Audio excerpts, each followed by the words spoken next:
The Angry Chicken is a production of Amove TV. Bookmark amove.tv for more gaming and esports shows. The Angry Chicken is directly supported by listeners like you via patreon.com/TAC. Everyone, get in here!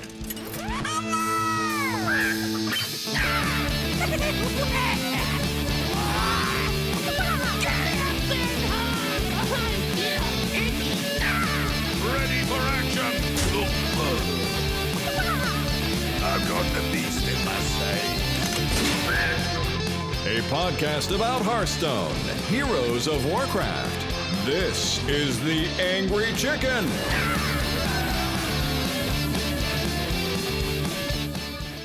Welcome back, everyone, to The Angry Chicken. I'm Garrett Weinzierl. He's Willie Dills Gregory. She's Jocelyn Moffat. And joining us for the first time ever, at least on this podcast, is none other than Zalae. Thank you for joining us today, man.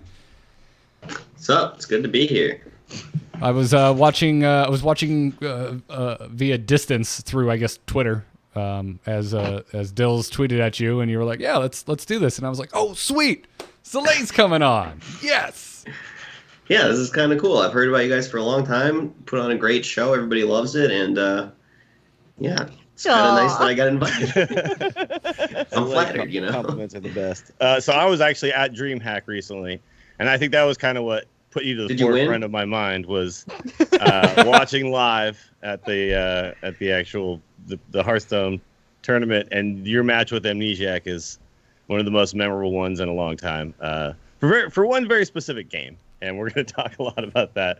But yeah, no, we've been watching you for a long time too, and you also are now doing a ton of stuff with Omni, as well as playing tournaments and all that stuff too. So it's really cool to have you here, man. Thanks. Yeah. So that specific game, are you talking about the Rogue vs. Warlock game where I missed the lethal setup? Yes, the one where you missed lethal, yeah. Yeah. Heard about that one a little bit, did you? Yeah, that those finals though. I mean, that was for us watching home. That was some next level Hearthstone.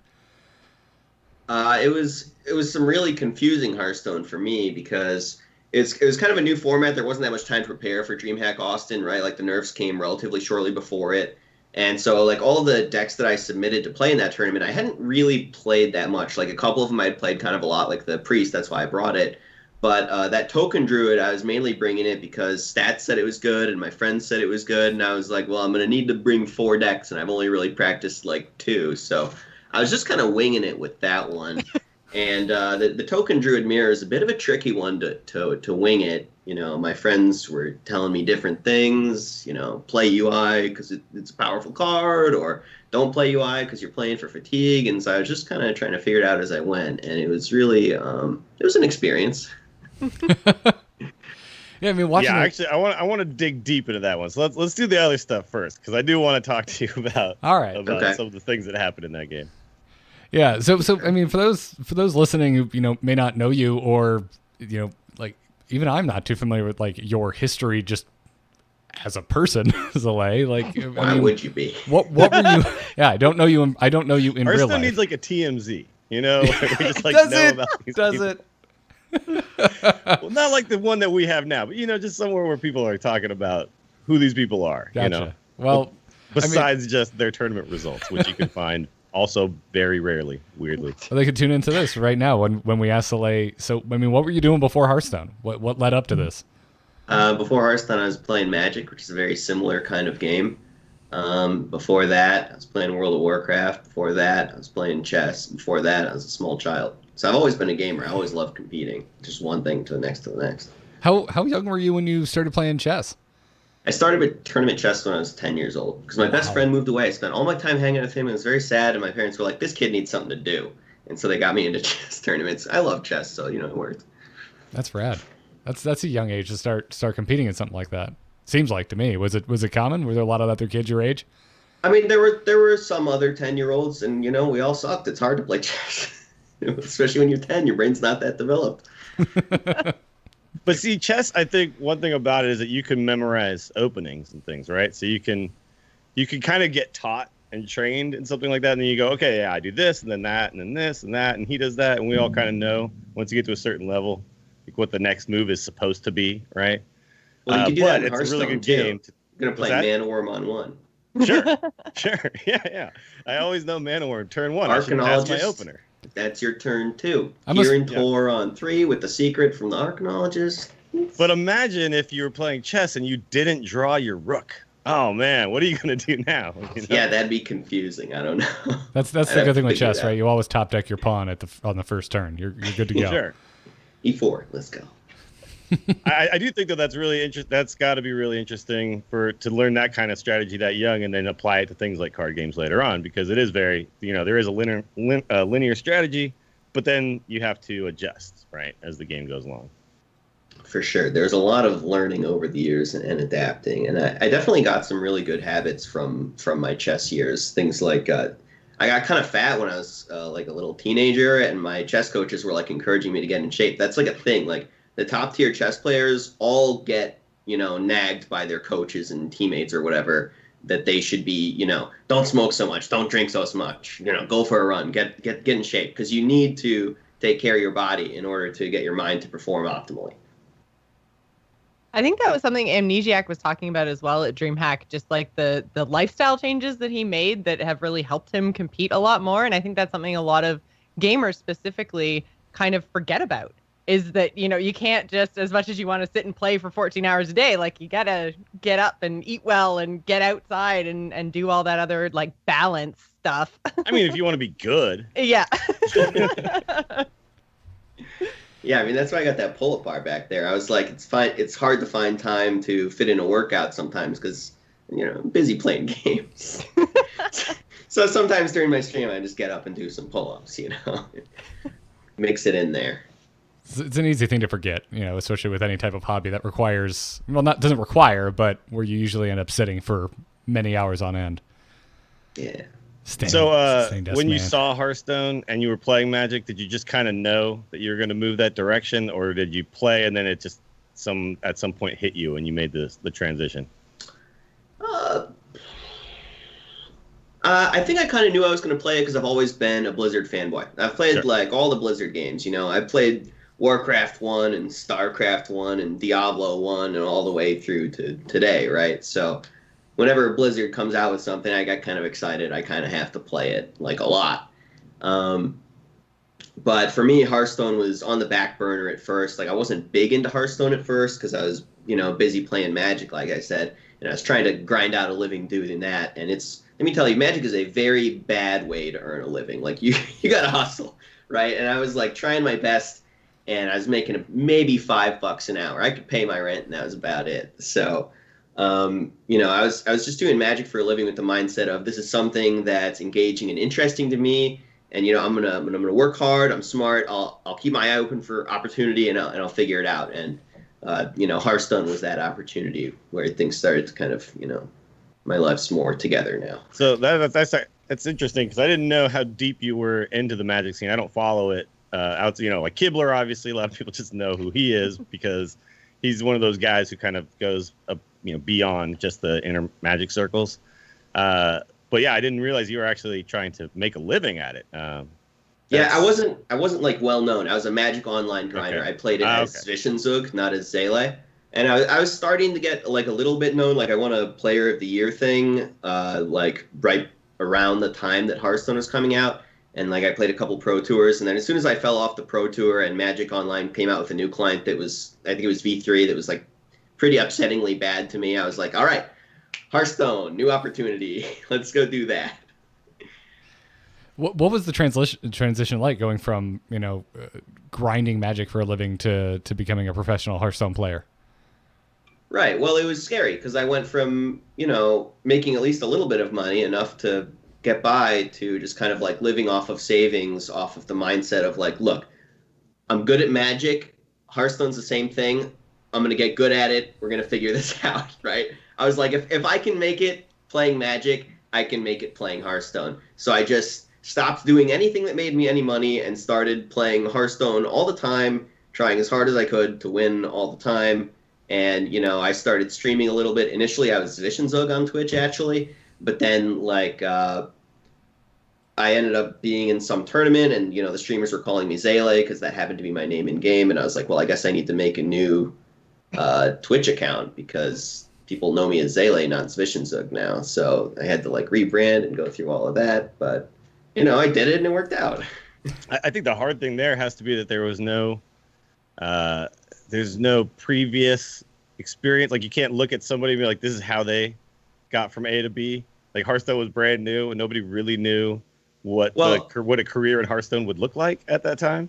Well, I mean, I didn't have a real career anyways, and I knew that people were making money streaming Hearthstone. Sure. So even though I wasn't like much of a streamer in Magic, I was like, okay, in Hearthstone, clearly people are making money streaming. I should do that, even though that's like I'm not by nature somebody who would consider themselves a streamer. I don't know if people are, but I know I'm not. I like to play the game and compete, and streaming is a little bit out of my comfort zone. But I was like, look, I'm gonna do this. I'm gonna play Hearthstone. I'm gonna make money somehow. That's streaming. We'll figure it out.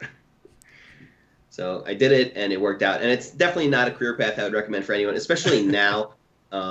Like trying to become a Hearthstone streamer now is different from when I did it. When I did it, the game was newer, and there was like more opportunity to, grow your audience. Whereas I think the older a game gets, the harder it gets to like build an audience, right? Sure.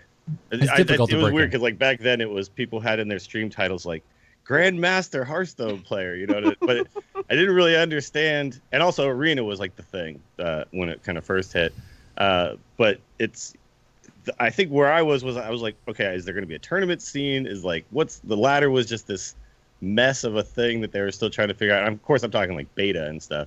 Right. But yeah, it was just like I remember watching and it was like, like Trump and Crip and these guys like kind of rocketed forward with Hearthstone. But when it came to the competitive scene, like I just didn't really know where to look, Yeah, I mean, I joined a little bit later than what you're describing is the very early days of Hearthstone, and I played a tiny bit in beta to like casual ranks, whatever. But I wasn't really taking Hearthstone seriously at that point because I was focused on Magic at that point.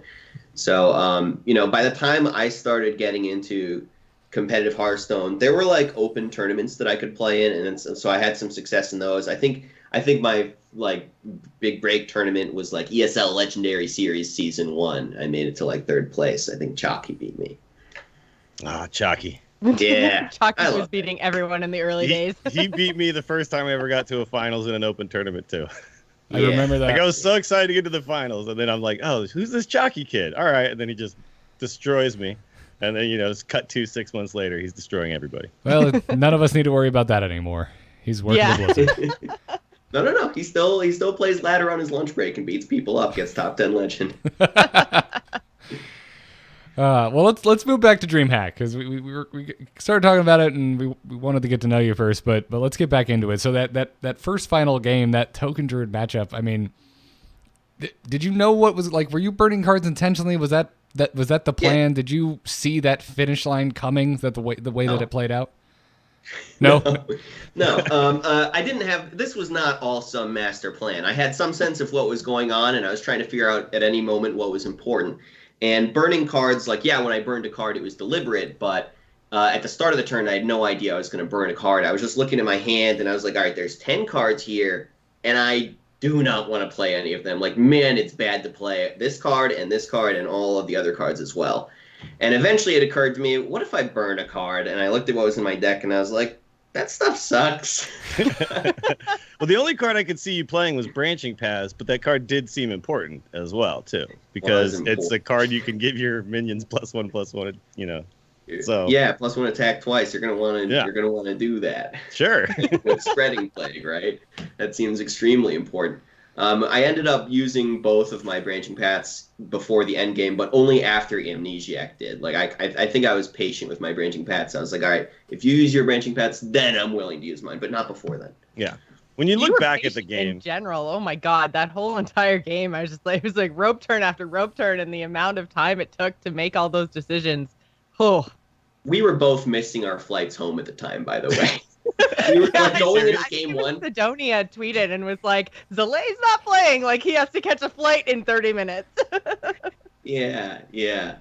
No, we were both going into game one just hoping that somebody gets wrecked 3-0 very quickly so that we can get, on our flights, right? I was, too. The Warriors game was coming on in an hour, and I was all excited that the Hearthstone Finals was going to happen, and I was probably still going to get to see the beginning of the Warriors game, and then the first game took 48 minutes. I was like, well, never mind. Yeah. It's totally the same, right? Wanting to catch the Warriors game and sitting on stage in the finals. I'm sure it's like dead on the same emotional reaction. Yeah, I was in the same mental place Zalae was. That's what I'm saying. So where do you think that game actually did flip? Because when you watch it back now, I feel like it's kind of like when Amnesiac early on decided on a game plan of Oaken Summons, pull out Violet Teacher, and maybe try to win. And you decided very clearly, it seemed to me, that the plan was just take it all the way to the end, right? Never draw a card, never do anything. Right. My plan for the mulligan was fatigue. Largely because that's what I've been told, but right? Also, I was actively looking for that. I was ecstatic to have the Death Knight off the mulligan. When I have the Death Knight off the mulligan, I'm like, all right, well, now my hero power does 3 every turn instead of 2. That's a really big advantage over the course of a 30-turn game. That's 30 extra, or he's going to get it at some point. So maybe it's like 10 extra or something, but that's a big advantage. And my understanding is the matchup is often a fatigue matchup because one of your primary threats is Whispering Woods, and it's pretty unplayable in the matchup because if you Whispering Woods, they Spreading Plague, and then that's very bad for you. Now, it's not always that simple. Maybe you can Whispering Woods on turn 4, and they have to clear it with a swipe because if they wait for Spreading Plague, then they're already dead to your Savage Roar Branching Paths. But there's like a lot of corner case niche scenarios. I really don't know the matchup well to this day. I haven't had time to go back and review it. I kind of like played it, was sick, went home, tried to stay alive, and here I am. I don't know that I have a ton more tournaments in this format. I guess there's some qualifiers online I'll be playing and some open ones that anyone can play in, by the way. Well, you can't really practice that matchup either because you'd be like, okay, 3 hours later, we practiced 3 games, right? Well, 3 games can be a lot. I feel like just watching that one game, I feel like a lot of people learned a lot of things about that matchup. I think one key thing that happened in that game is using cards like Branching Paths, as you brought up, and Savage Roar weakens you. You need to have enough of those at the end that your opponent can't effectively shove with the Whispering Woods and force the action as I did, right? So Amnesiac used Savage Roar for 2 damage to my face and to get a card out of hand at one point in that game. And because he didn't have an extra Savage Roar at the end, he missed 20 damage or whatever, or let's say 10 damage and lost the game because of it, right? So if there was some way for him to hang on to an extra Savage Roar or hang on to an extra Branching Paths and get a card out of hand some other way, or maybe burn a card from his deck the way I was doing, something like that could have won him the game. It could have gone differently. Now, you also went first in that game, right? I'm pretty sure, because I think he coined his first. Right? So he's half a card closer. Yeah, he's also going to be a card deeper into his deck just by default. Well, half a card, like you mentioned. Yeah. And he played the Oaken Summons early, which gets him a little bit closer, but I thought that was a good decision. That's a card in Fatigue, which is maybe 5 or 10 extra damage at the end of the game. But he got an early damage push that was really effective for him, going, Oaken Summons into Violet Teacher or whatever he did. I didn't answer it very effectively. I think I probably made a misplay there around turn 4 or 5. I didn't have time to think it through. And also, he just pushed 10 free damage, which is a big deal when you're playing a game where everybody's cards do nothing and it goes to Fatigue and somebody dies to damage. So I thought that even early, being ahead, you were behind on health at that point. Yeah, he got to push a bunch of free damage, and that wins Fatigue games. That's what I'm trying to do with Malfurion, is be ahead by 10 extra damage. So what were you guys actually writing down? I saw you guys doing a lot of writing. Was it fatigue math? What was it? Just keeping track of cards? What were you actually actively writing during the turns? I was just writing down cards. What cards has he played? What cards does he have left? That kind of stuff. Note taking's really interesting and something I'm firmly opposed to. I'm opposed to it being allowed for tournaments because I think the success of the tournaments depends on them being something worth watching.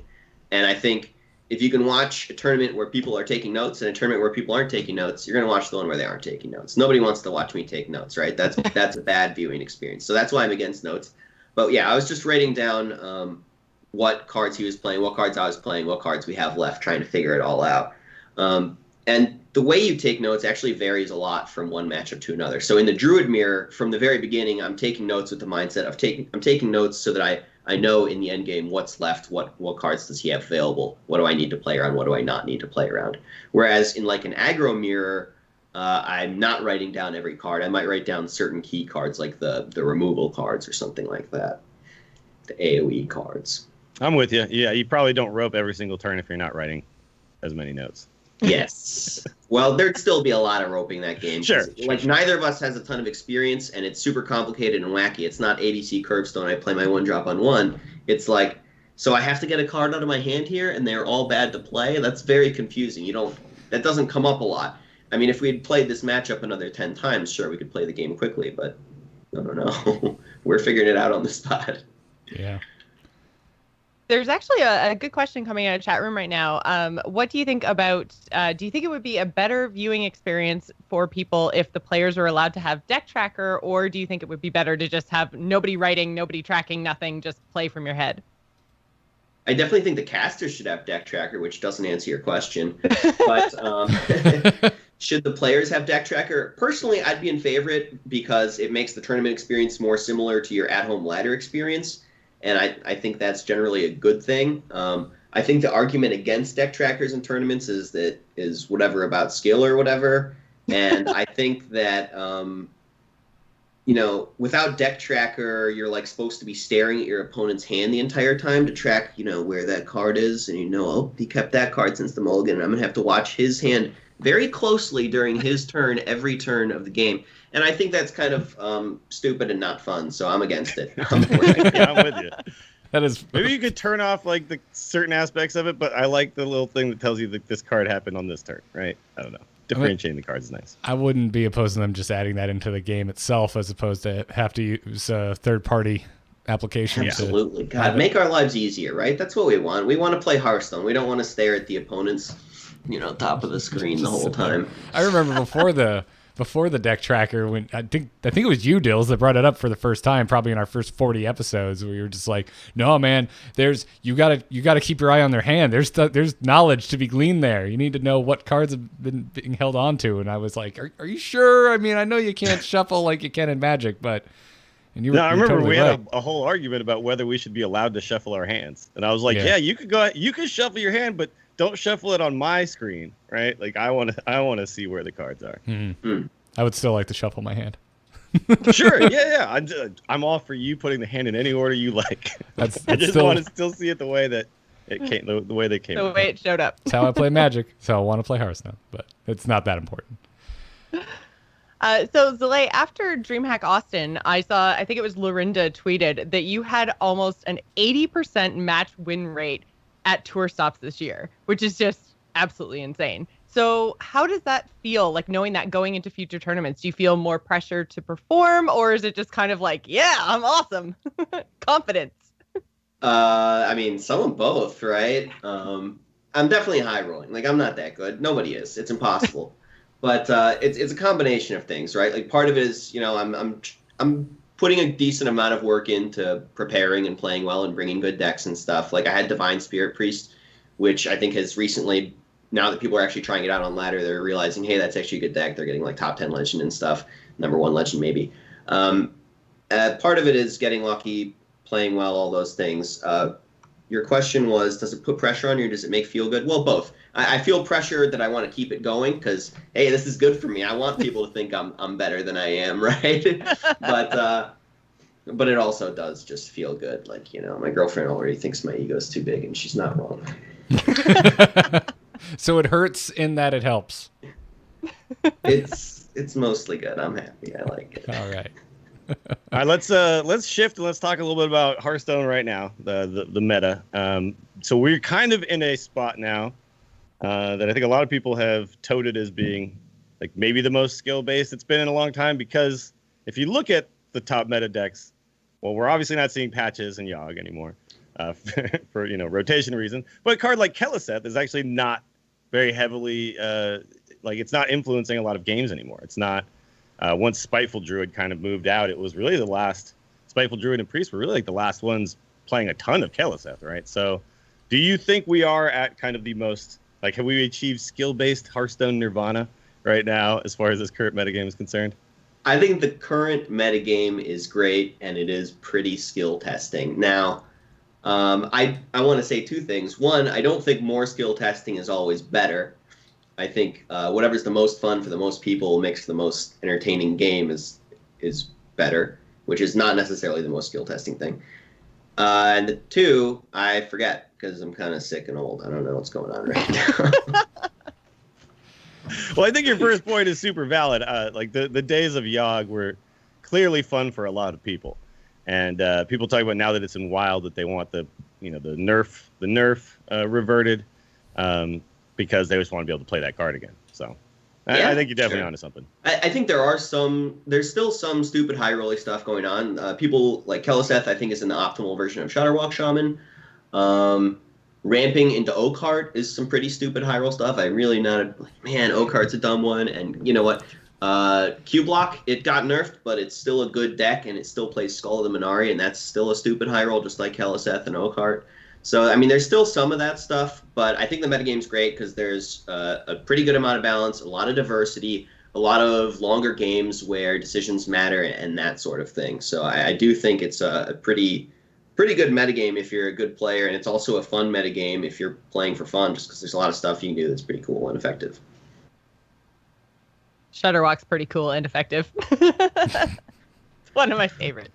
Yeah. All right, so shifting, but still kind of in the same theme, but I kind of want to hear about what your thoughts are as far as what pros think. And I think a lot of them are also thinking that skill is now more of a determining factor now than it has been in the past. But do you think that if you're talking about, like, say, high ladder finishes, it still kind of comes down to time investment and, like you said, high rolling a little bit more than the skill? Or do you think we're kind of at a point where the skill is like catching up to those two things? I think all 3 are huge factors. Well, actually, I think the biggest factors in getting a high ladder finish are skill and time investment, and I think luck is a smaller factor. Sure. And the reason for that is sample size. When you want to talk about skill in Hearthstone, I think it's all a question of sample size. Like, poker has tournaments that are respected for large volumes of money, and better players win more often than not, right? But I think poker is way easier to play than Hearthstone. Like, not even close. And I mean, no disrespect to poker. It's a very complicated game. I'm not even Sure. close to knowing how to play it optimally. But Hearthstone is way more complicated than that still. And, whether skill is rewarded enough, it's just a matter of whether you're getting in enough games for how much randomness there is in the game. And so with ladder, you can get in a lot of games. Like, there's 100+ games that you can fit in a day, and you can play for many days to affect your ladder finish. So several hundred games impact your ladder finish.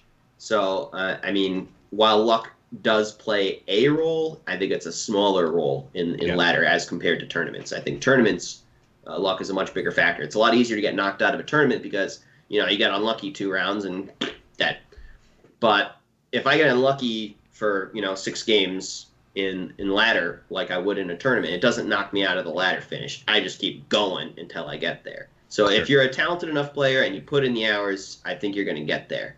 Now, having said that, I did put in the hours these last couple of months, and I did not get there. So I don't know what to think. So obviously exactly. it's luck.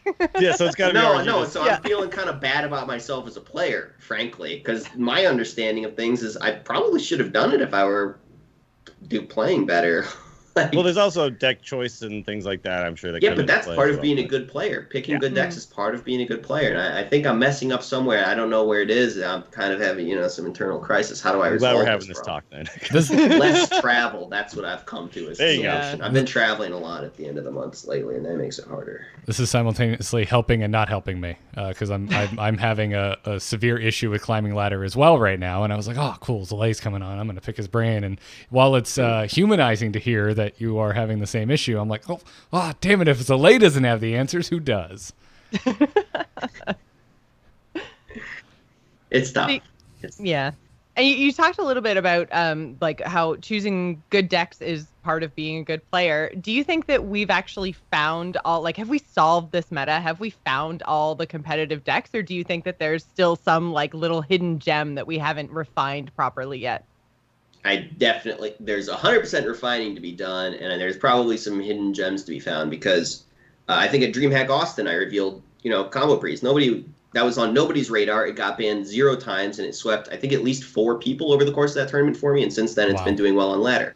And now, more recently, since then, I looked at Recruit Hunter, that's been putting up a lot of good numbers, and I looked at it and I scratched my head, and I just say, I can't figure out why people are playing Keleseth over Spellstone. It seems to me like Spellstone should be better.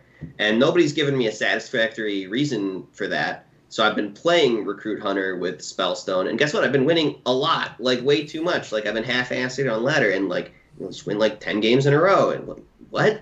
So I think that might be like the next thing maybe that catches on, or maybe I'm high rolling a small sample size. Like it's hard to be sure, but I was playing that deck last week, actually. It's a lot of fun. I love the Recruit Hunter. Actually, had never opened King Crush, so I crafted it last week just to give it a shot. It's so much fun. Yeah, it's a sweet deck. 1 mana, smash you with an 8/8 charge. Seems good, right? It's pretty gross. Powerful. Yeah, I noticed that pop up. I've noticed it over the weekend for the first time, and I had kind of the same thought, like, oh, we're not done. We're not done with new archetypes from this meta. Because that thing's just rocketing up the win rates if you're looking at something like HS Replay. So yeah, definitely room for innovation. Yeah. Well, let's talk about like kind of your hopes and dreams for the game. I'm curious, what you'd like to see added. What would you like to see Team 5? What do you think they would need to do to make Wild intriguing to you, for example? Well, Wild Wild is intriguing to me. The reason I don't put time into it is that I'm a human being. I've only got 24 hours in a day, and I can't do everything I want to do, right? So Wild's kind of interesting, but I specialize. And, my specialty is standard Hearthstone and streaming that and competing in tournaments and that. And when I'm not doing that, I probably want to spend my time doing something very different so that I have some balance in my life, like maybe eating or sleeping or going to the gym or something. Gotta balance that eating and sleeping, man. Yeah.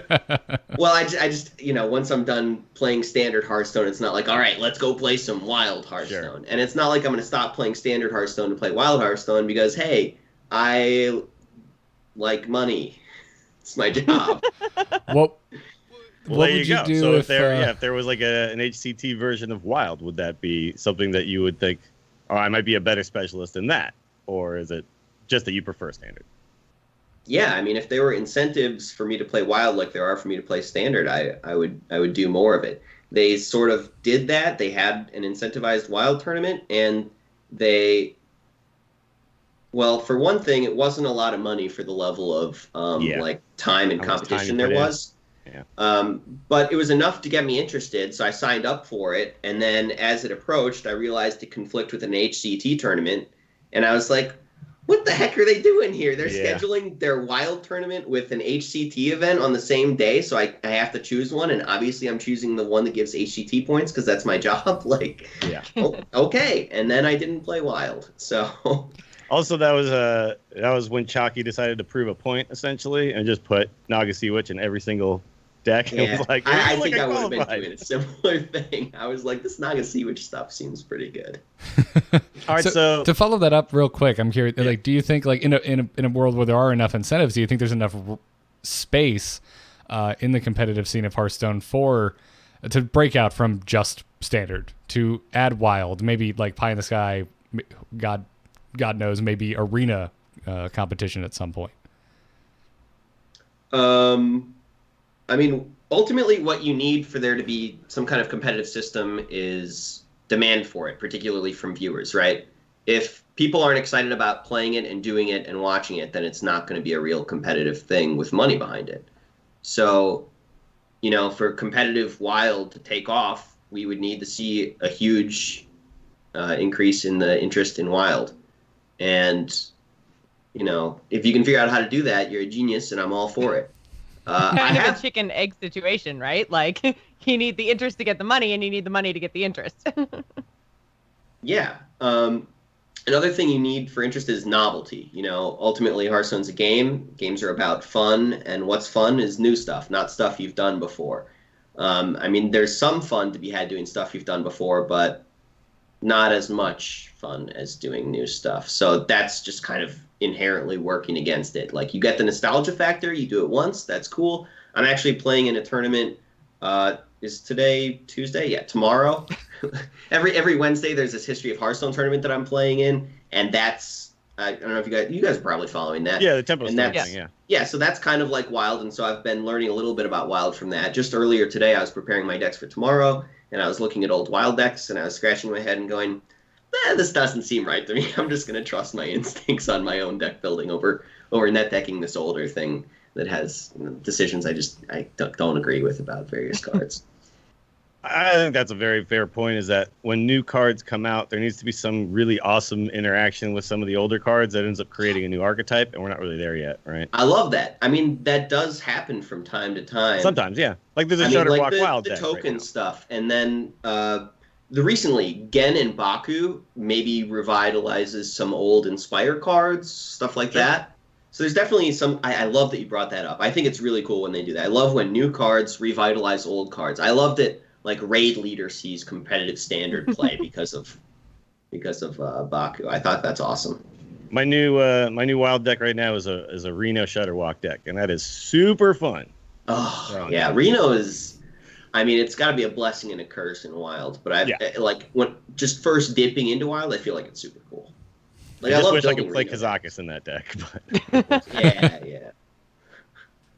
It's probably a way to steal one from your opponent.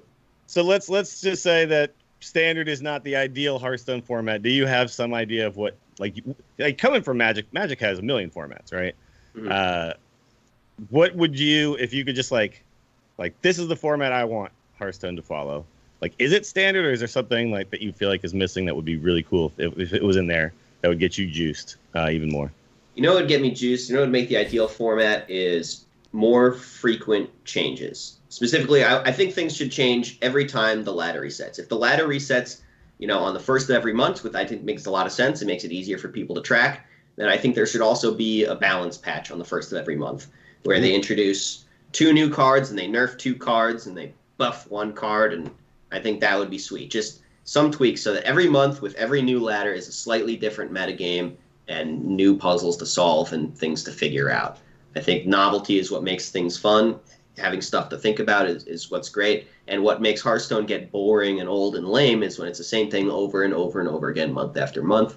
And so I want more new stuff more often.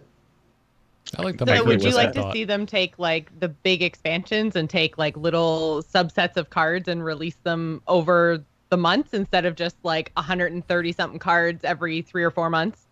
Split them up a little? Yeah. If they right now they're doing 3 releases a year or something? Yeah. I want them to do 12 releases a year and make them smaller. That's what I'm saying. That sounds like fun. Sure. That sounds like my brain is immediately the party police and like, how do you monetize that? I think that's probably. I don't know anything about that. I don't want to business. Yeah, I know. Zalae's like, I don't care. Yeah. I just think that would be fun. That's all I'm saying. Yeah.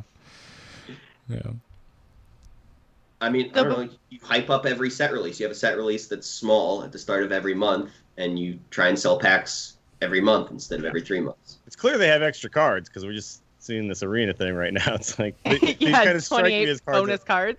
Yeah, they can do it. Really they have make the power. it or something, but they like the idea, and then they want to get them out there anyway. Yeah.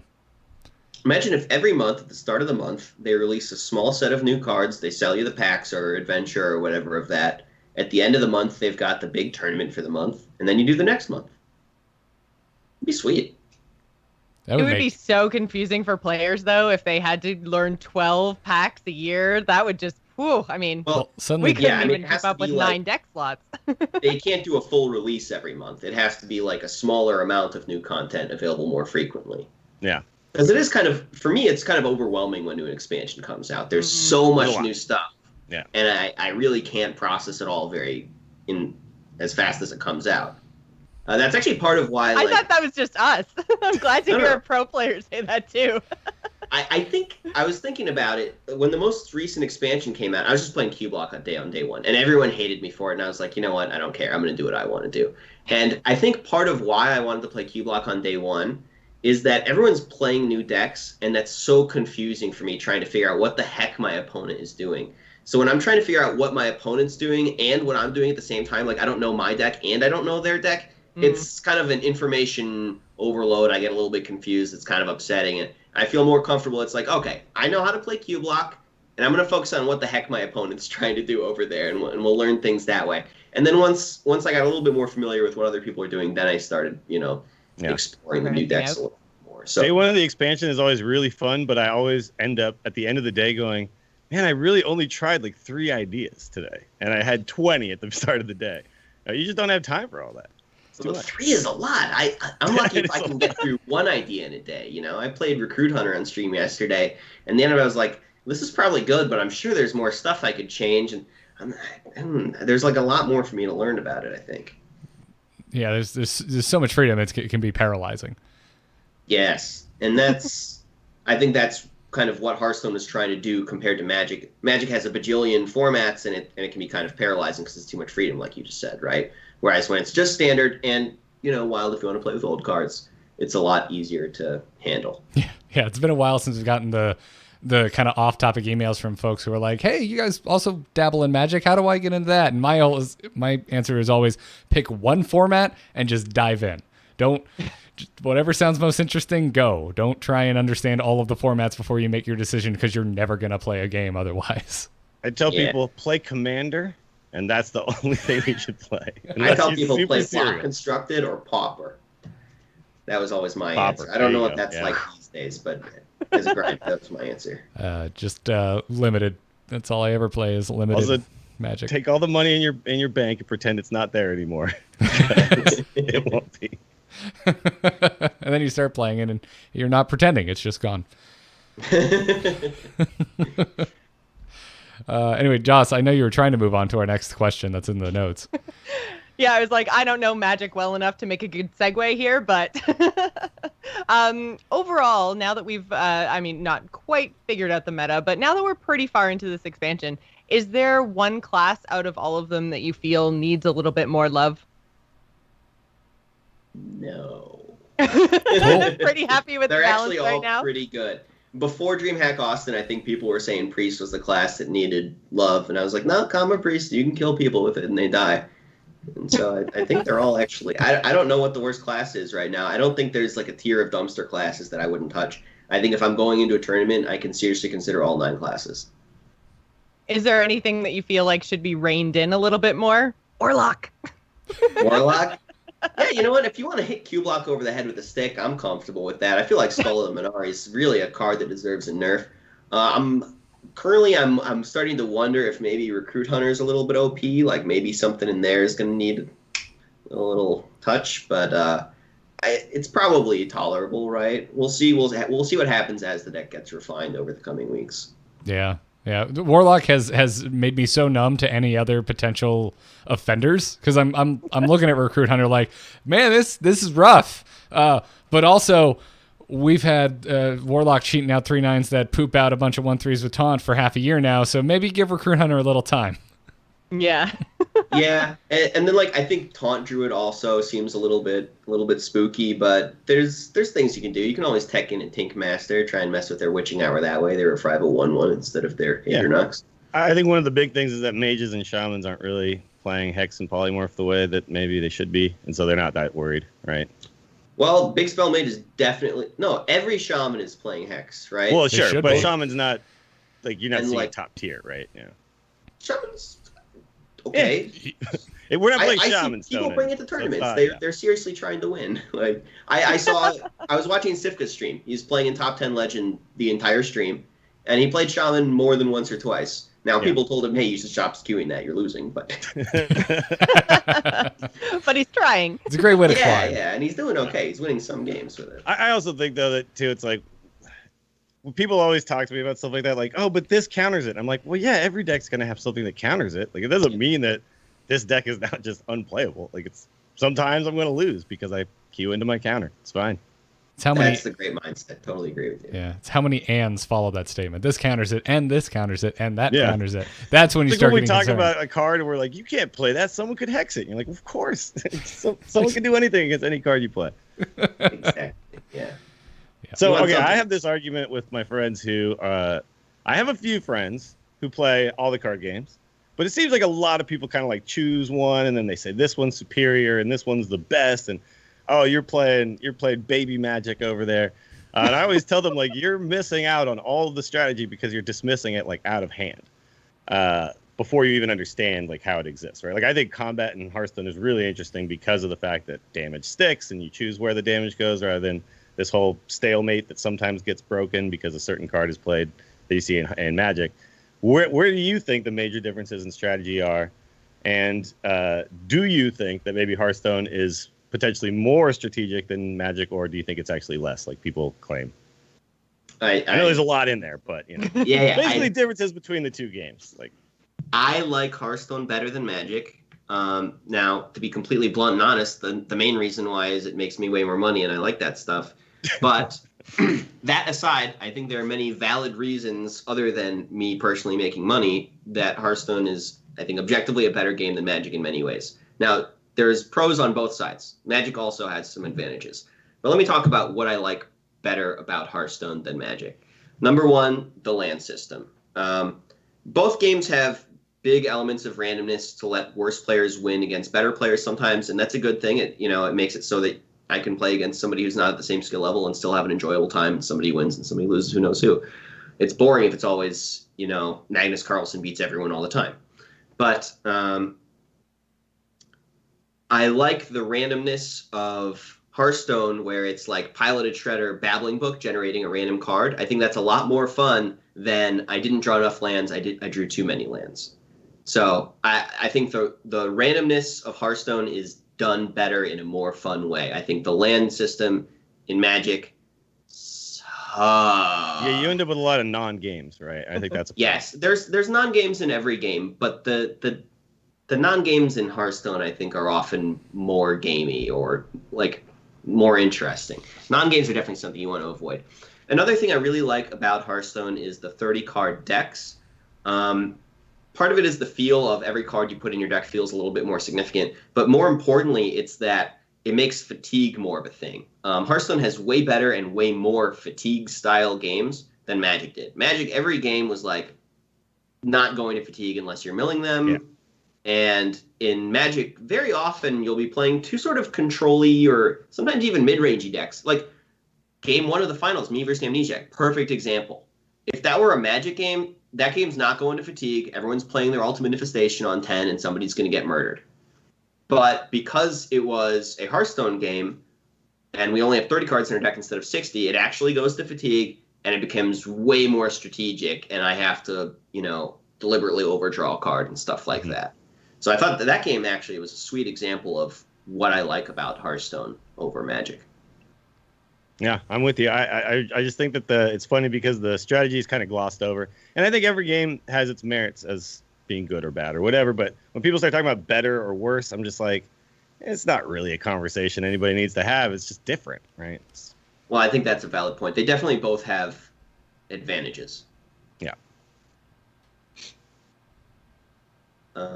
Joss? Oh, are we just sorry, I didn't see that you weren't going to ask your question. Sorry. We're deleting other questions because we need to move on. We are almost an hour into the show. Okay. Too.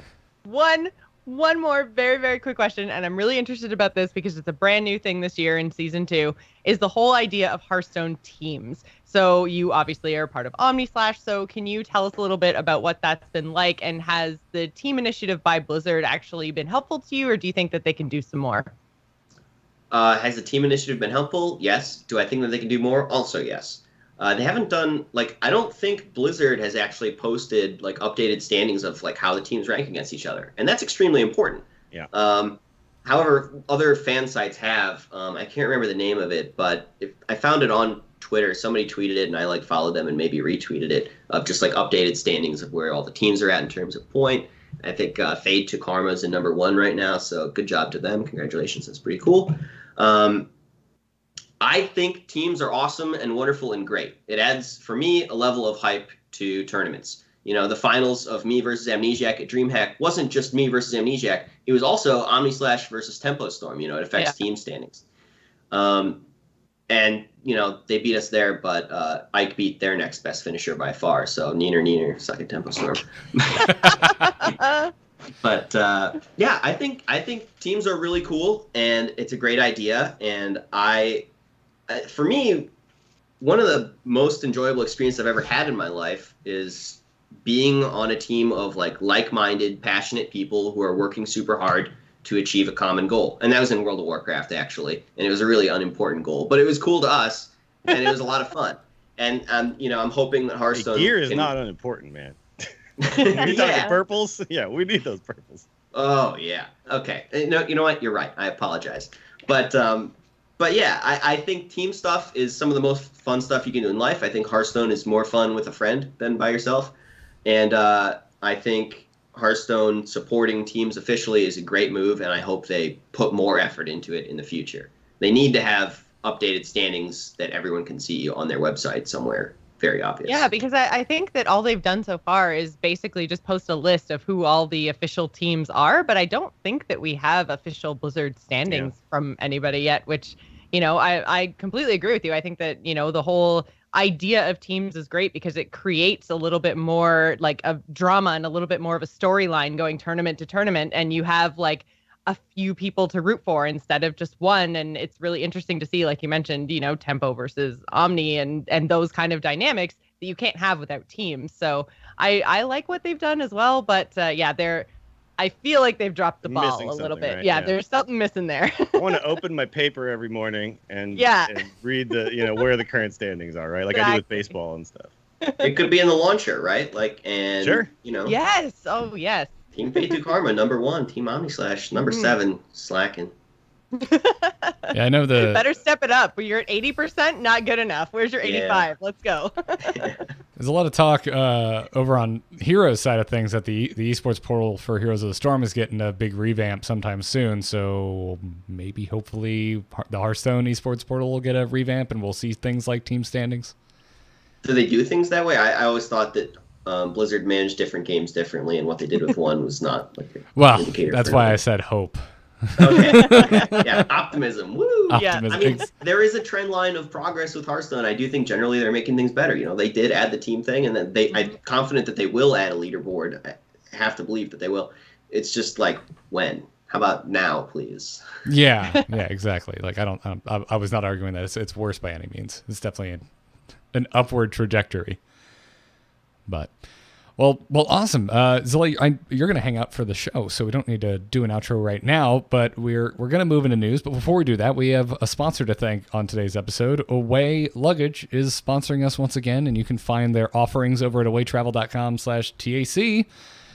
We would recommend you go to that very specific domain, because if you do that, you can also use the offer code TAC for $20 off of your order. If you haven't heard us talk about these before, all three of us now have Away Luggage, right? They all sent, they sent all three of us their luggage to try out. All their carry-ons have internal batteries. You can play Hearthstone until every device you own dies, and then you can recharge it in a really antisocial corner of the airport instead of having to squeeze in between people who are totally sick. They're sick. They're going to get you sick. So, that's what happened to Zalae. If only he had an Away Luggage. Yeah, you're sitting next to all those people who are also trying to, just hoard on the power supply. You don't have to do that at all. You can go to the bar. You don't have to ask to be like, can you sit me somewhere where there's a power outlet? No. Yep. Sit me anywhere. I don't care. Yep. I love it. Now, Away is not saying that their luggage will help you not get sick, but I'm saying that because since I've gotten one, I have not gotten sick while traveling. Yeah. Proof. Convinced me. Yeah. But what they would like you to know is that they have TSA approved combination locks, an interior compression system so you can push that air out, free shipping within the lower 48 states, a 100-day return policy, and a lifetime warranty. And again, for Angry Chicken listeners, you can get $20 off a suitcase by going to awaytravel.com/TAC and using the promo code TAC, again, TAC, during the checkout. We appreciate their support. We appreciate you going to awaytravel.com/TAC. Now, you may have not noticed, but we haven't played a bumper yet, and that's because we had such a great time talking to Zalae. But there is some news in the Hearthstone world. Good news, everyone!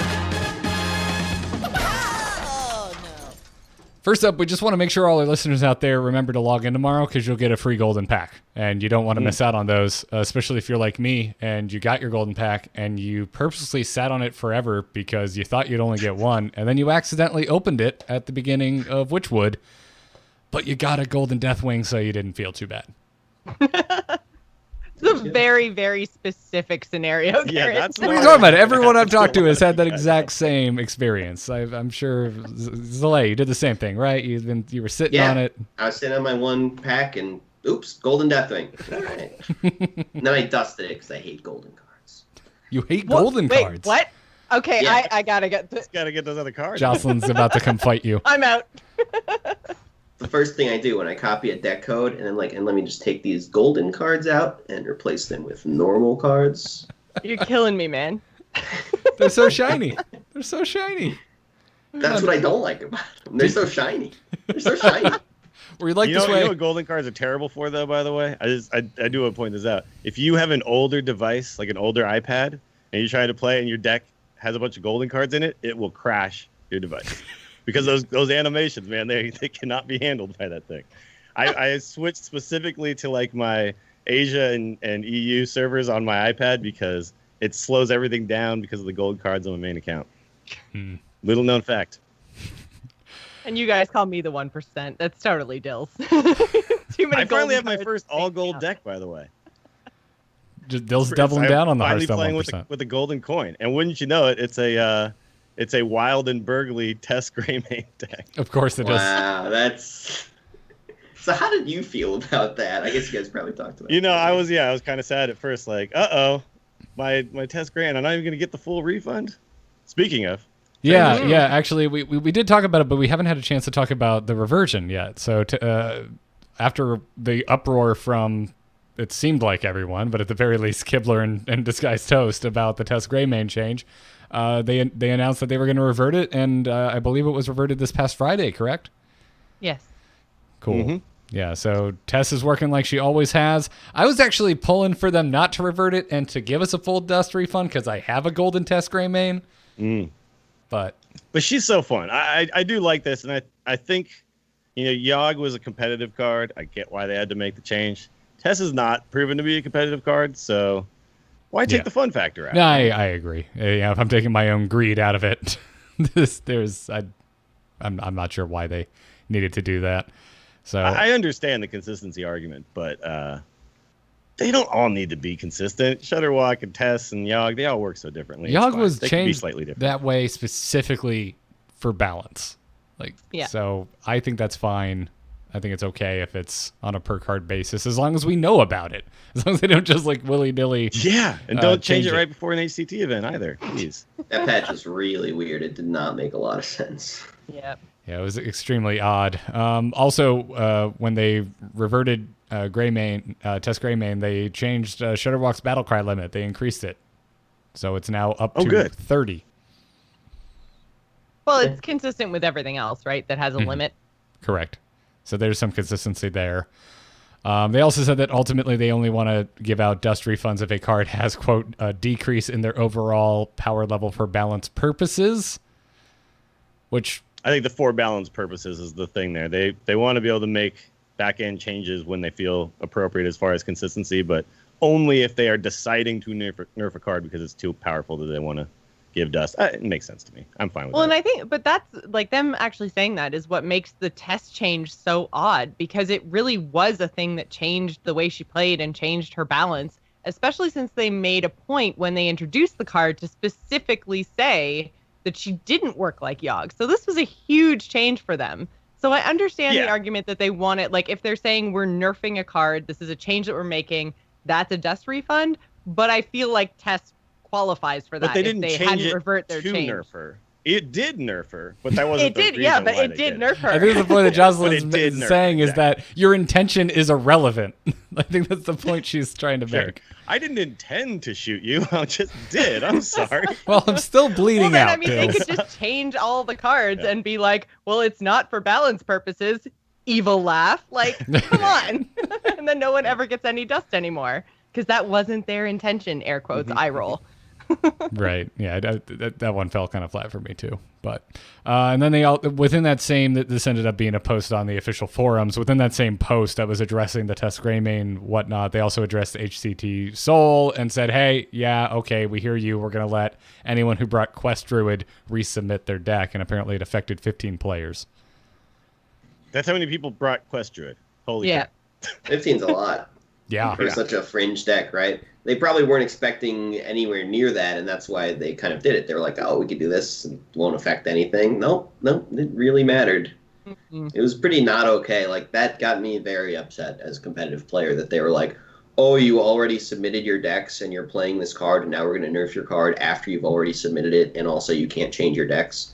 And also, like the deck list submission deadline was like a week before the tournament or something for some reason, which. Why can't we just submit the day before or the morning of or as the tournament starts? And none of it made any sense to me. It's very confusing and upsetting. The whole thing was crazy. I'm really glad they made this. Like it was, and the thing is, there was no logical argument for not like it was just there's nothing they could say where I was like, oh, okay, I can see the other side of this. It's like no, there's just no reason. This is stupid. Mm-hmm. I think they just. They have different people working on different things. They made some changes for some reasons, and they didn't anticipate all of the consequences of the changes that they made. Sure. Yeah. And so it's fragmented behind the scenes, and we don't see all that. And it's got to go through a bunch of people. That makes sense. Yeah. Well, and the whole Hearthstone eSports team is now not under Team 5, right? They're like eSports is its own thing, isn't it? So as far as I understand, yes. I'm not sure of how it's I'm set pretty up, sure they split off like a year ago or something. From actually being, I think they're not even under Team 5 anymore. I think just esports at Blizzard is a team of itself. It is. Like it's having spoiler alert. I've interviewed for a few jobs and haven't gotten any of them. It's different teams. It's definitely different teams, but yeah. So it could have just been a communication thing. That's what I think. They made it right. So at least it was addressed. But in other news, Taverns of Time is live. We kind of already talked about what this is. We went through each and every arena card last week. In case you missed it, it's a 2-hour episode. You should go listen to it. I was very tired by the end of it. But real quick, around the table, how is everybody liking this arena event? I'm only one game deep, or one run deep. It was one of my better runs, and I haven't played Arena in a while, so I'm enjoying it. I've done about I'm still 6 or total 7. Shit. It's fair. I've done 6 or 7. I got 11 wins. I haven't gotten to 12, but I also had a 1 win. So, it's still Arena. You can still draft really good or really bad decks. But the new cards are insanely fun. It's very clear that they're offering them at a higher rate. It's like I think 100%. Increased chance to get them, and if you get them, pick them. They're good. Most of them are very good, except the Druid one. But not the Druid just don't pick Druid. Period. Just pick the other class. I have 2 of, or I did. I just ended that run, but my first run was as a mage, and I drafted 2 of the 4 mana, add 3 spells from the past into your deck. Oh man, the range on the quality of that spell is wide. I've had it win me games, and I've had it be a complete dead drop. I like the one that gives you the Hall of Fame card. Oh, got rag a couple times. Powerful. It's gross. So good. Yeah. So far, I think maybe the best card though, which is weird, I didn't expect it to be, is that Timeline Witness, where you discover the next card in your deck. Oh yeah. Because even though it's only a 2/4 for 3, I feel like I could play it on 3, and oftentimes it stays alive. And then I can protect it. I can put like a Tar Creeper in front of it or something like that. And just being able to discover the next card is, it's like I could pick either, do I want to curve out? Do I need removal? What position in the game am I at? And that just changes so many things. I was impressed by the 5-mana 6/3 that you discover a spell and put it on top of your deck and it costs 5 less. I was impressed by that. The tempo of, a 5-mana 6/3 sounds really yucky, but when you discount your next draw by 5 mana, all of a sudden it sounds pretty sweet. Yeah. Yeah, and Mage, I was picking like Pyroblast and then just winning the game on the next turn, things like that. Yeah, it's pretty sweet. I want to see these like added to the top of your deck effects in the regular game. I mean, they don't necessarily, they don't need to be this powerful, but I just like the idea of somehow manipulating. I like manipulating my draw like that. I'm also, as everyone knows, a big fan of scrying and Magic, and I would love to see anything that is even remotely close to that in Hearthstone. But make Gnome Fradu more powerful. That'd be kind of cool. Yeah, it's been really cool. I've seen in my one run, I saw a lot of people with the discount the spell, put it on the top of your deck. I had to play against that a lot of times. Oh yeah, it's terrifying. I pretty much pick it every time it comes up. So And it comes up a lot. It's a neutral card. Yeah, it's a scary, scary thing. And then I also had the weird thing of like, I went up against a couple paladins and they had the brood mother that spawns a 1/1 whelp when it's drawn, so you know that they have this dragon in their hand. It actually shows it to you. Yeah, right? Like yeah. When the it whelp comes out, it flips it reveals over. The card. Yeah, and somehow I ended up with 2 Dragon Slayers in my deck, so I was so excited. Yeah, you just know a dragon's coming. I was just like, oh my god, these Dragon Slayers are MVPs. So good. Yeah, Dragon Slayer is a good pick, right? Because there's a lot of new dragons that they put in. That Yeah. show up a lot. Yeah. And dragons in Arena, dragons are actually one of the only types of synergies that you can kind of go for. You can't do pirate synergy. There's just not enough of them. Dragons like have specific cards that need you to be holding dragons. So when you get one of those, suddenly you're going to start picking like every single dragon, right? Like a priest who gets a Dustbreaker is just going to pick every dragon forever because they want to be able to play the Dustbreaker. So Dragon Slayer is definitely in Arena. Like just pick it. There's Even also if it's just a 4 mana or a 3 mana 4/3. Like that's fine. There's also still like Azure Drakes and Twilight Drakes. Like it doesn't matter if you have synergy or not. People are going to pick those cards.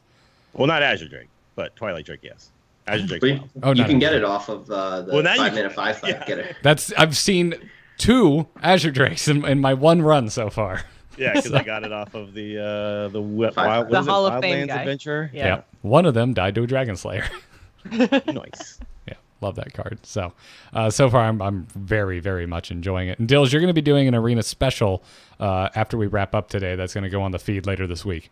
Yeah, hopefully it's happening today. I'm still trying to hook in a third, but we have me and Adukta from Lightforge are going to get together and just discuss only this. So a very special episode about just the new stuff. Yeah.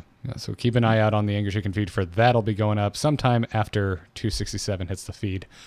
Now, before we move into strategy, where we're going to kind of pick your tournament brain, Zalae, we have one more sponsor to thank today, and it's about to get fun in here because it's MeUndies. Yes, they are back. They're back to sponsor this episode of the Angry Chicken. You should check out their offering of ranging from very normal and respectable underwear to some of the most fun and loud designs you've ever seen in your life by visiting meundies.com/TAC. They have sent all 3 of us samples of MeUndies to try. And I think we've all been converted because we've all sat here on this podcast and talked about our undies publicly. So clearly it worked. I'm ordering more as we speak. Yeah. Well, they not have right a now. unicorn I'm not pattern on their website right now, but I have ordered more. They are coming. You're on meundies.com/TAC right now, Dills? That's what you're saying? Yes, that's what I'm saying. No. Yeah, so anyways, if you go to MeUndies.com/TAC, for Angry Chicken listeners, they have an offer for you. You will get 20% off of your first pair of MeUndies, plus free shipping, plus their 100% satisfaction guarantee. They guarantee you're going to love their undies, and if you don't, you get your money back. Like, there's no risk. Go give them a shot because these really are the softest underwear I've ever felt, and you know it's got to be true because I'm talking about my underwear publicly. You know it. You know it's got to be true. It's also sustainably sourced. You can choose what type of designs, what colors you get. You know, again, like I mentioned, if you like to keep it a little more on the neutral side, they got you covered. But if you want bright green avocados all over your underwear, they also have you covered. So go check them out. MeUndies.com/TAC to get 20% off your first pair, free shipping, and that 100% satisfaction guarantee. Now, let's move into this week's strategy talk. Hit it very hard. Wanna blow something up?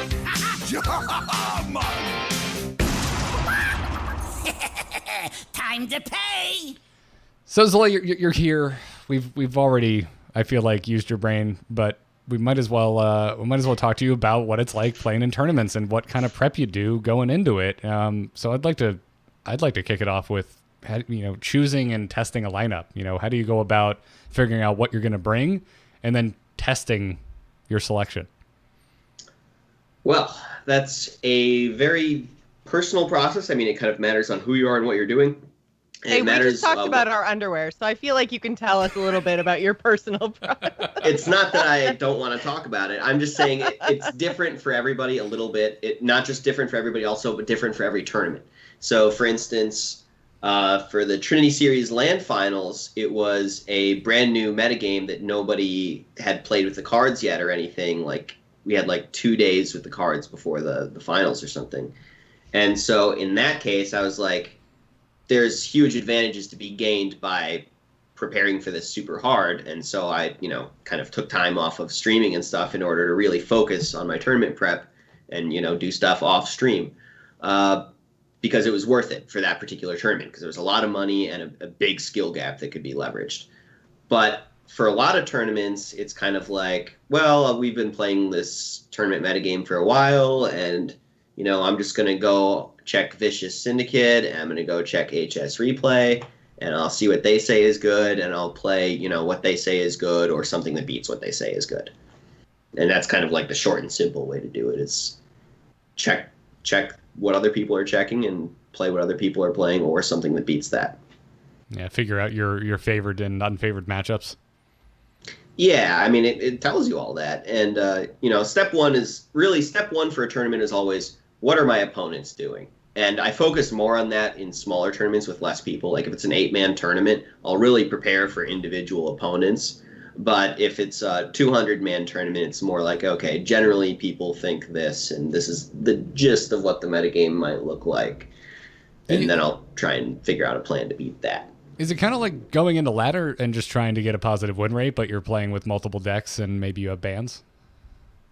Yes, absolutely. I think the difference between ladder and tournament play is very overestimated and overstated. I think for the most part, good ladder decks become good tournament decks and vice versa. And while you can shift things around a little bit because of bans and because, to a lesser extent, because of tournament strategies, for the most part, good decks are good, and you're going to want to play those. And you're also going to want to play decks that you know how to play well. That's another very important factor. You don't want to bring Shutterwalk Shaman to a tournament when you've never played it before. That's just not a good idea. After trying to teach myself how to play Recruit Hunter over the weekend, I can attest to that. I think one of the things that really kind of is still a bit bewildering to me is predicting the meta that's going to exist in that tournament. Right? I remember the first DreamHack I played at, it was Tempo Warrior. Like everybody had Tempo Warrior. This is, I think, 3 years ago, whatever, the first one that happened in Austin. And that was not on my radar at all as a deck that people were going to play. So how do you go about doing that? Is it just HS Replay you use, or do you kind of like through the grapevine, you hear other pros are talking about different decks that they might bring, and you just kind of start to get a gist of what you might need to counter? Or is there some other method that I'm just not aware of? Well, you hit on 2 out of the 3, and the other one is Vicious Syndicate. Okay. HS Replay and Vicious Syndicate, those 2 are publicly available information. You're going to want to know what they have to say because other people are looking at them.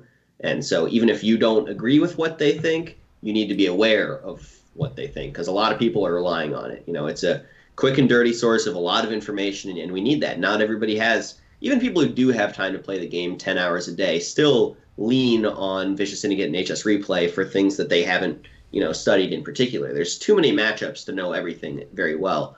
And so, like, starting point for a matchup is like, all right, let's see what data's out there on this matchup. They played it 50,000 times at Legend, and this guy wins 53% of the time. Okay, good to know. And then that gives you some kind of sense of what you're doing. If the matchup's very unfavored, you're more inclined to take some risks and jam that Whispering Woods, even though they might have a Hellfire for it. Whereas if the matchup's very favorable, you're more likely to play around, their one-of answer. Yeah. So you're talking about how you don't think there's as big of a gap between ladder to tournament play. I mean, what is your prep like? If you do have the 10 hours a day to play, how do you spend those 10 hours? Do you just slam ladder games? Do you scrim with practice partners, or what do you do?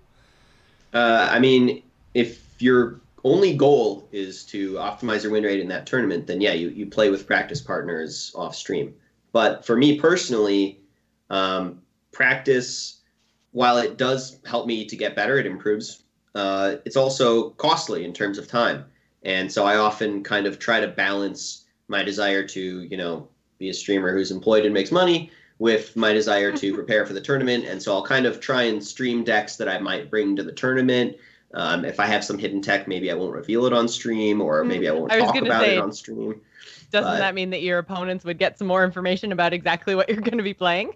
It's tough to be a streamer who wants to compete. They're very different things. Like, streaming definitely makes me a worse competitor, for sure. But you know what? It's worth it. So you talked a little bit about knowing your matchups going in. So knowing all of your matchups, is that really what informs your bans, or do you try to build your lineup to target a specific thing? Like, how do you go about deciding what you don't want to play against? Great question. So a lot of times I'll build a lineup with a specific ban in mind. I'll say, okay, Cube Warlock is clearly the best deck in the metagame, so I'm going to ban it, and that frees me up to bring a bunch of decks that are otherwise maybe not that great, but the reason they're not that great on ladder is because they have a terrible Cube Warlock metagame and Cube Warlock matchup, and so I'll bring them, right? But in this more recent metagame at DreamHack Austin, I felt like there isn't really a clear best deck, and so I'm not really sure what I want to ban, so I'm just going to kind of flex ban. I'm going to try and bring 4 good decks, look at my opponent's lineup, think about what they're going to ban, and then with their ban in mind, try and figure out what I should ban, right? So a lot of what I'll do is kind of first think about what is my opponent thinking about, and then figure out what I should do based on that. Interesting. Do you think that that's less common to have that strategy? Do you think most people just go for the pick a deck and go? Yeah, for sure. I mean, the easiest way to do it is to think about what you want to do and do it. And it's in order to first think about what your opponent's going to do and then prepare for that, you have to have some idea of what they're doing. And not everyone has that luxury. It costs like time and knowledge. You have to put work in to get that advantage of first answering the question, what is my opponent likely to do? And then basing your plan off of that. It's actually, that makes a lot of sense, though, that right now, because of the diversity in the metagame, it's a lot more difficult than it has been historically, right? Normally, you know that there's one deck that's just head and shoulders above everybody else. I'll just get that off the table, and then we'll go. What do you think about, do you have a preference between Last Hero Standing and Conquest? Nope, not really. All right. I think they're both, not the answer I expected, but all right. I like a little bit of variety, but I've looked into it and I've seen people, try and put together software that analyzes Last Hero Standing, that analyzes Conquest, and does all the calculations and tries to figure out, what's optimal. And largely, what I've seen from their hard work is that what's optimal is bringing good decks. So if you can figure out what the good decks are and bring them, then that's probably a good idea. That's my advice. But you also have to know how to play them. So, if there's a good deck that you don't know how to play, don't bring it unless you have time to practice it and figure it out. Do you yourself actually prefer playing in either one of the formats, or you just like competing, period? I just like competing, yeah. What the format I prefer playing in is a newer, more unexplored format, as opposed to a format that's been out for 3 months that everybody knows exactly what we're doing. New is fun.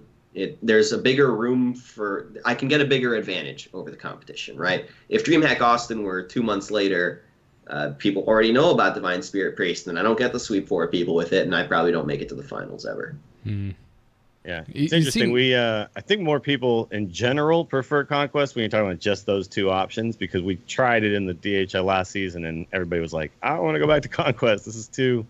I think one of the reasons is that in Conquest, having to win with each deck kind of feels, I think, to the general population as that's more of an interesting challenge, right? Than just being like, sometimes you queue in with the thing and then you just beat the hell out of everybody with it and they feel hopeless, right?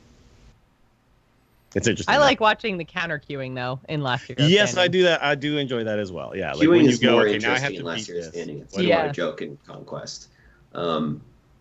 There's definitely a bunch of little pros and cons all over the place, but in the end, I think it's just kind of not that big of a deal.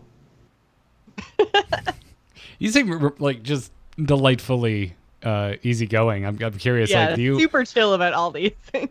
I'm curious. Like, how do you deal with tilt? I mean, you've got to get tilted like everyone else, right? How do you deal with it? As best I can. I tell my girlfriend not to talk to me at the end of the month because I'm just in a bad mood, and there's nothing you can say that's going to make me happy, but you can say almost anything and make me angry at you. So I would recommend not doing that. Like, really, just leave me alone. I'm a bad person in a bad mood. I'm angry and I'm stupid. And so what do I do with tilt? I try and take care of myself. I try to sleep enough. I try to eat enough, but not too much. I try to get a little bit of exercise, but not too much. I try to take a little bit of a break when I need it, instead of just jamming games when I'm in the wrong mindset. One of the biggest things I do for Tilt that I think other people don't necessarily do is I try to police my thoughts. I try to manage my internal monologue. So we all talk to ourselves in our head, right? We're saying, that's so unlucky. He needed exactly this one card. He got it. I can't believe. Oh, and he has the other thing, and he played. He's so lucky. And I want to say that all of those thoughts are not useful to the goal of winning this game. If you want to win this game, you should realize that mental focus is a limited and valuable resource, and you should be, targeting it at answering questions that will help you win the game. So instead of thinking about all the ways that your opponent got lucky or all the ways that you got unlucky, you should realize you're doing it and say, hold on, let's stop wasting time on that and focus on winning here. So how do I focus on winning? Well, I started asking myself questions about the game.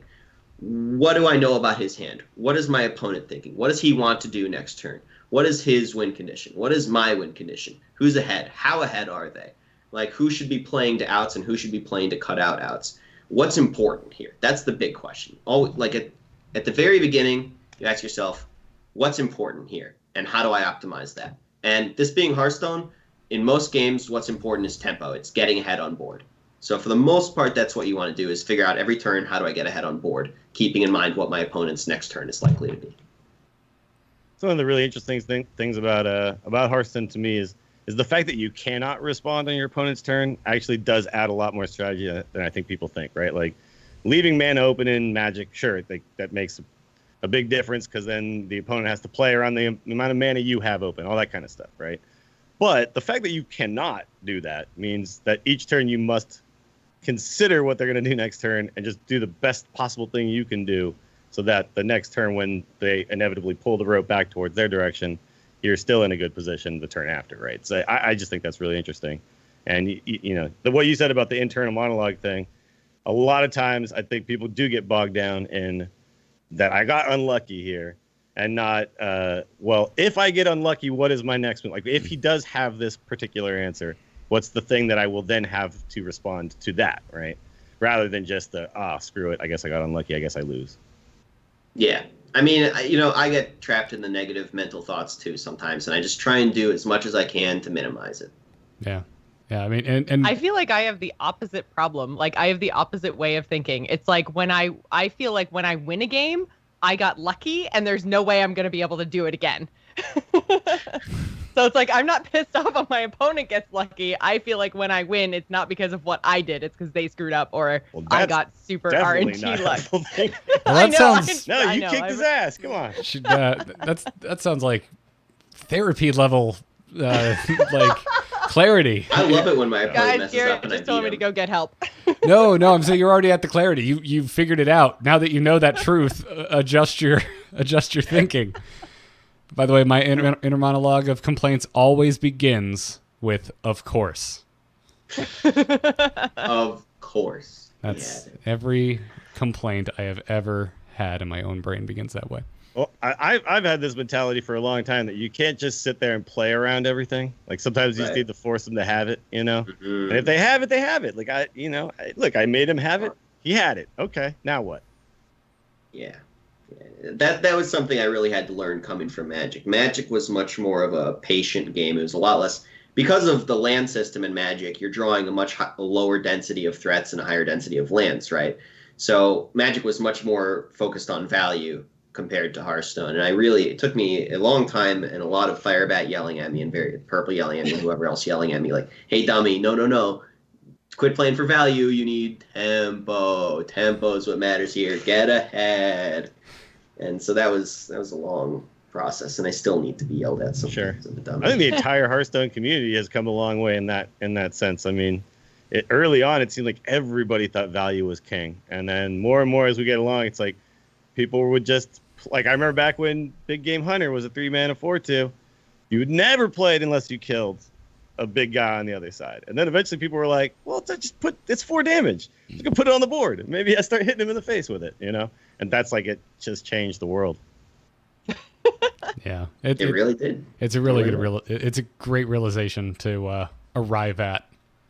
I feel it also comes with it goes back to the deck understanding as well. Like the more games you play with a certain deck, the better understanding you have of how that deck wins, so you know when to go all in with something and make them have the out, because you've been in that scenario before. Also, I do want to say one thing to you, Zalae, while we have you, because I know we're getting close to the end here. But one of the things I learned from watching you on your stream, which is something that I just always remind myself of, is hit him in the face, because now he has less life. Right? Which is like one of those things. That's Ike's saying. Did you know that? I got that Who from said that? Ike. That's Ike, my good friend Ike, yeah. teammate on OmniSlash. Yeah, I got that from him. You know, when I first started hanging out with him, he would just say stuff like that, and then I was like, this is smart. This is funny, and I should say this myself. It's so obvious and yet so unintuitive to so many people, right? It's just like, well, yeah, he has 30 life at the beginning of the game. The way I win is when he has 0, right? Yeah. So, let's start punching that life total down. Let's get that going. Yeah. So I won most of my arena games today. Yeah, I mean, that's when Chalky, when you remember when he decided, like, hey, I'm gonna become #1 arena player just because, and then he did. But they were interviewing him on Lightforge, and they were like trying to figure out what special thing he did, and I was like, man, I just drafted cards that went face, and then I just hit him in the face, and I kept winning. It's like, damn, it seems so easy, so but obvious. It's just not. So obvious. Well, let's squeeze one email in here before we go, which means it's also time to thank our patrons over at patreon.com/TAC. If you like the Angry Chicken, if you want to support this podcast, that is the best way to do so. And we have some new patrons this week we want to thank. We'd like to thank Just D, literally the letter D. No other information given for this patron. Thank you. And Kevin L. Thank you both very much for supporting the Angry Chicken. And now let's crack open that mailbag. Hello? Hello, it's me. Hello. Just quickly, did you get my message? Yep. Oh. Hello, brother.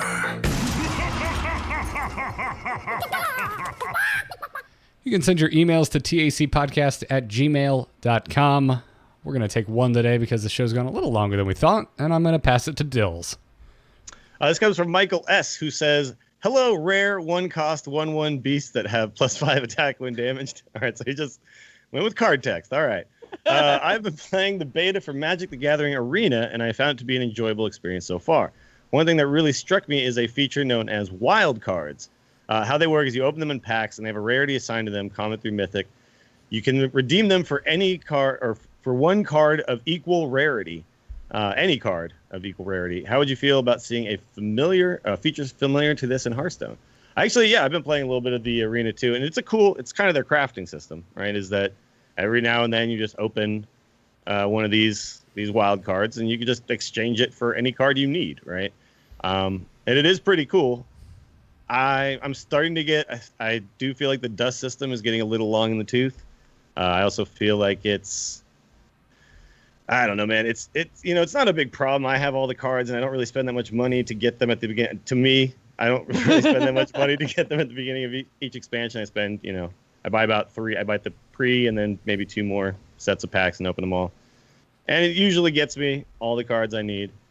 But yeah, I can definitely see where when I play my free-to-play accounts and I'm disenchanting gold cards and I'm trying to find specific cards, and I get to a point where it's like, oh, this deck is missing 3 cards. Like, that's an impossible hurdle. I will never, ever get those 3 cards.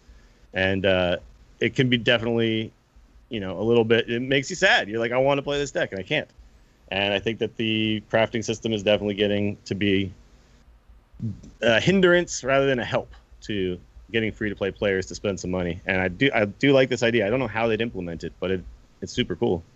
Have you guys seen that yet? We've been talking about revamping or wanting to see revamping to the crafting system for 2 or 3 years now in Hearthstone. Feels like as soon as they started coming out with multiple releases in a year, we were like, this whole dust thing feels kind of crappy.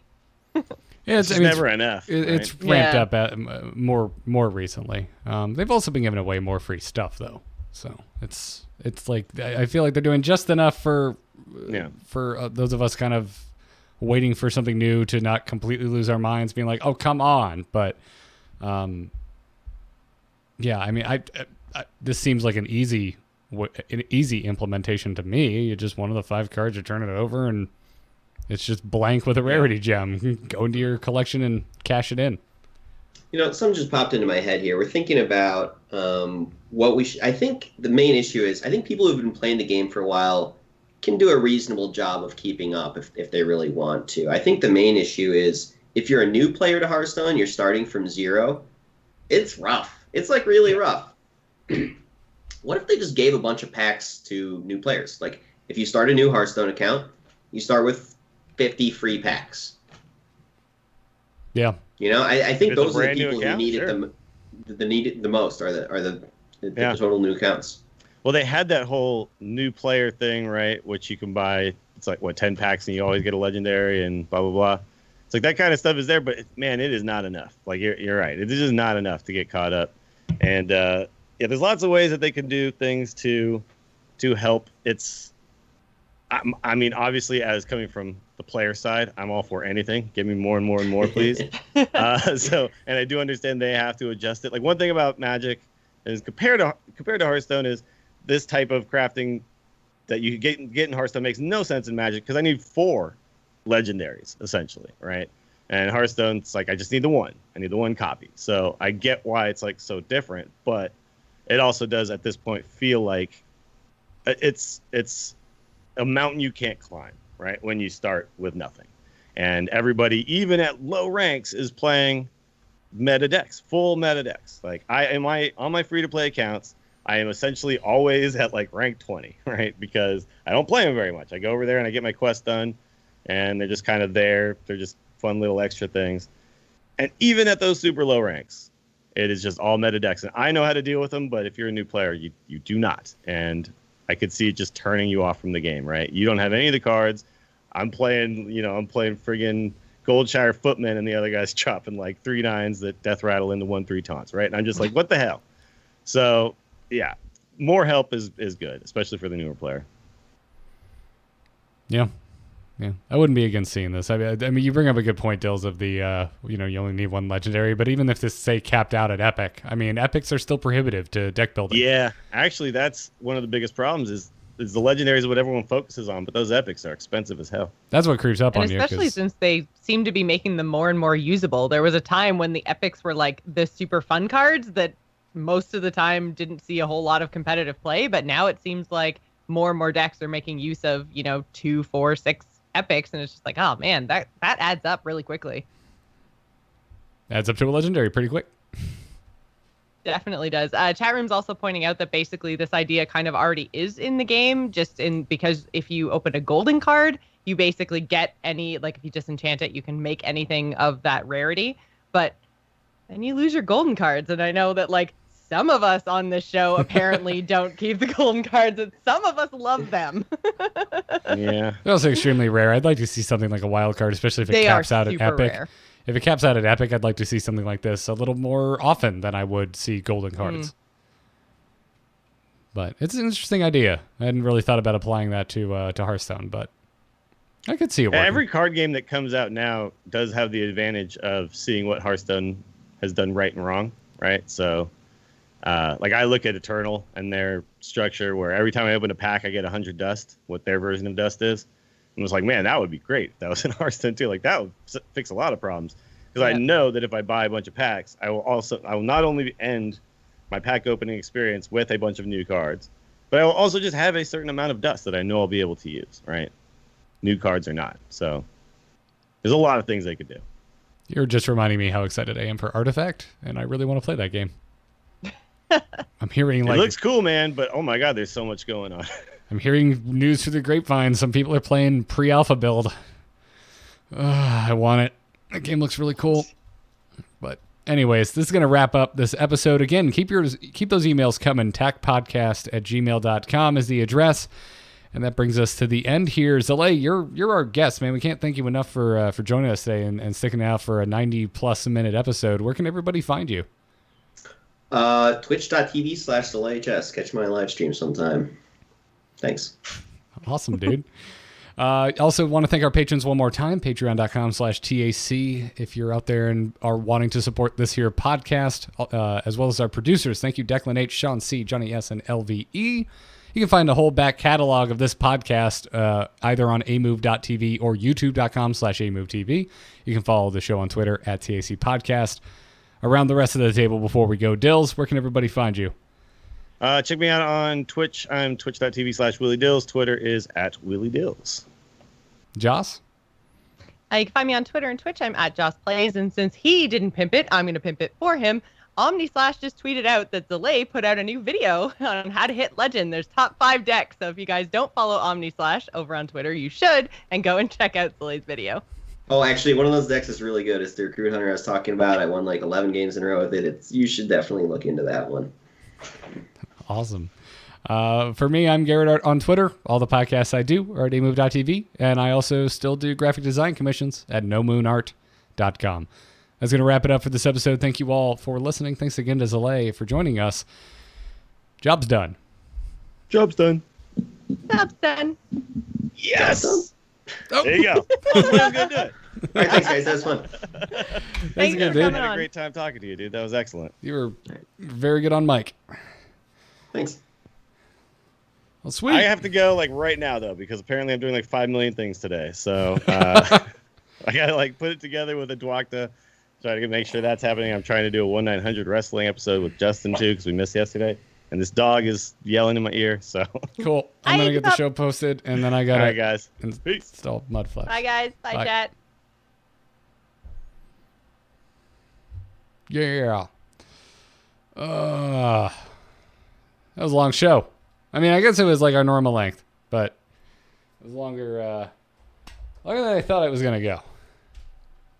But I need to post this thing. And I need to turn off these. No, I'll leave them on. I'll hang out with you a little longer, chat room.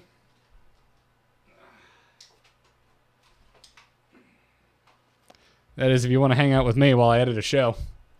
That's all I'm going to be doing. Yeah, beanie hair. It's lovely. It's so good. All right. Let's lower my desk because I'm sick to death of standing. Also, I'm going to cut the stream. I'm going to turn it off, and I'll be right back. If you want to just chill and chat for a few minutes, don't go anywhere.